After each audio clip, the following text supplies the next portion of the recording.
నమస్తే న్యూస్ 24 తెలుగుకు స్వాగతం. నా పేరు హరిప్రియ. ముందుగా వార్తల్లోని ముఖ్యాంశాలు ఇప్పుడు చూద్దాం. మాజీ ప్రధాని రాజీవ్ గాంధీ వర్ధంతి సందర్భంగా హుజనాబాద్లోని అంబేద్కర్ విగ్రహం వద్ద రాజీవ్ గాంధీ చిత్రపటానికి మంత్రి పొన్నం ప్రభాకర్ నివాళులు అర్పించారు.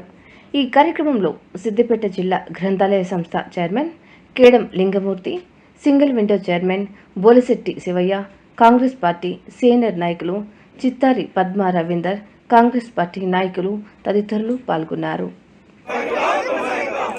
రాజీవ్ గాంధీ గారి ఆశయాలను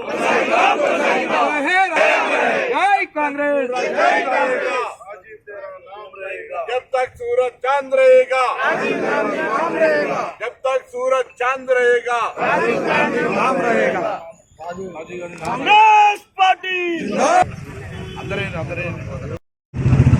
రాజీవ్ గాంధీ గారి వర్ధంతి సందర్భంగా హుస్నాబాద్ పట్టణంలో అందరం కూడా ఈరోజు నివాళులు అర్పించినాం.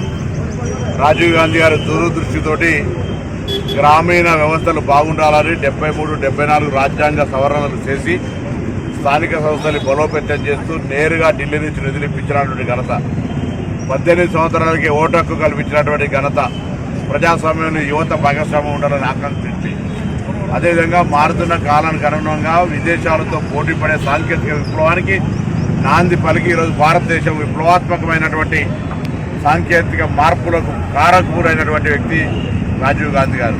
ఈ సందర్భంగా వారి వర్ధంతిని పురస్కరించుకొని కాంగ్రెస్ నాయకులు అందరం కూడా వారికి నివాళులు అర్పిస్తూ వారి ఆత్మకు శాంతి చేకూరాలని ప్రార్థిస్తాం.